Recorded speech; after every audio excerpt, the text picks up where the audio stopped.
नमस्कार, आप देख रहे हैं आज तक। आपके साथ मैं हूं सईद अंसारी। लखीमपुर खीरी हत्या के आरोपी आशीष मिश्रा आज सुबह पुलिस के सामने पेश हुआ।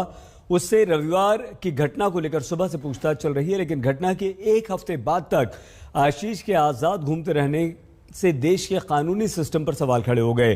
कल सुप्रीम कोर्ट ने उत्तर प्रदेश सरकार से यही पूछा था कि हत्या के सभी आरोपियों के साथ आप ऐसा ही बर्ताव करते हैं जो आशीष के साथ किया। एक सवाल और है, मंत्री पुत्र की पेशी तो आज हो गई, अब इंसाफ किसानों को कब मिलेगा?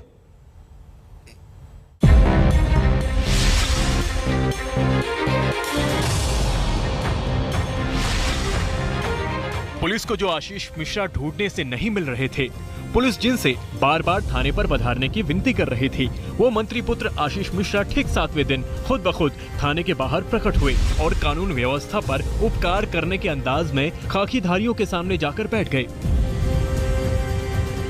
आशीष मिश्रा आरोपी हैं, वो भी हत्या के, लेकिन केंद्रीय मंत्री के बेटे हैं। उनके पिता के पीछे बीजेपी समर्थकों की फौज है और इस फौज के लिए मंत्री का बेटा भी पूजनीय है, चाहे उस पर कितने भी संगीन आरोप क्यों न हो। इसलिए जब आशीष मिश्रा थाने में कदम रख रहे थे तो इधर मंत्री जी के दफ्तर के बाहर कार्यकर्ता हुंकार भरने लगे, इस दलील के साथ कि बीते रविवार को जो लोग जमा हुए थे वो किसान नहीं आतंकी थे।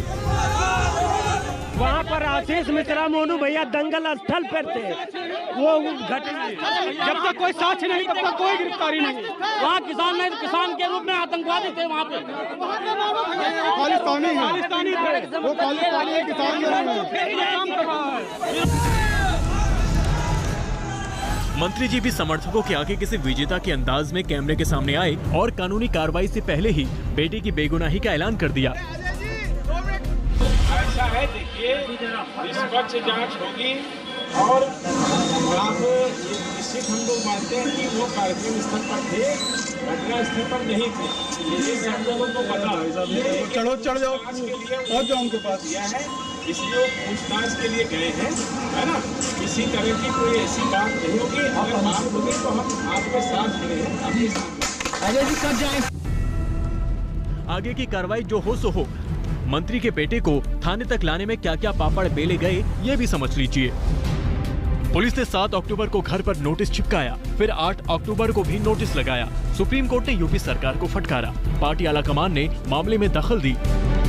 नड्डा जी, लखीमपुर खीरी की हिंसा, बतौर अध्यक्ष आपकी कोशिश होगी कि चुनाव में जीत मिले, लेकिन क्या आशीष मिश्रा गृह राज्य मंत्री के पुत्र ने ऐसी किरकिरी पार्टी की करा दी है कि आने वाले चुनावों में कई जगहों पर सफाई देता फिरना पड़ेगा कि जो शख्स कल तक टेलीविजन इंटरव्यू पर आ रहा था वो आज नदारत है, पुलिस नोटिस पर नोटिस चस्पा कर रही है। सब नहीं, ठीक बात है।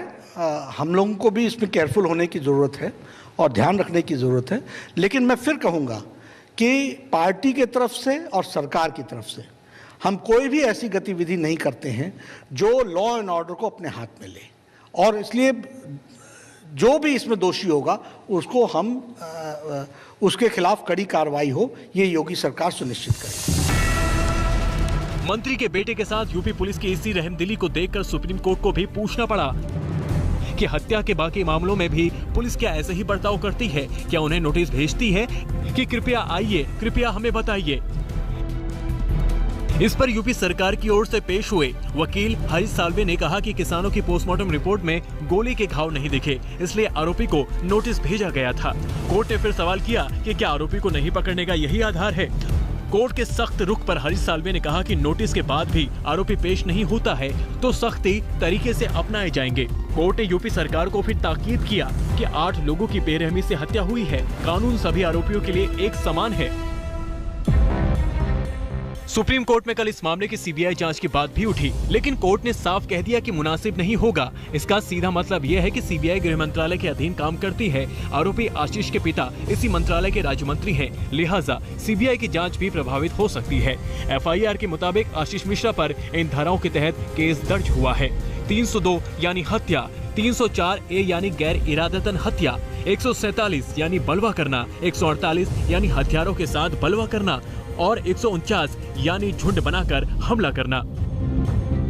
जाहिर है लखीमपुर का मामला अपराध, सियासत और सरकार से ज्यादा अब कानून की साख का सवाल बन चुका है।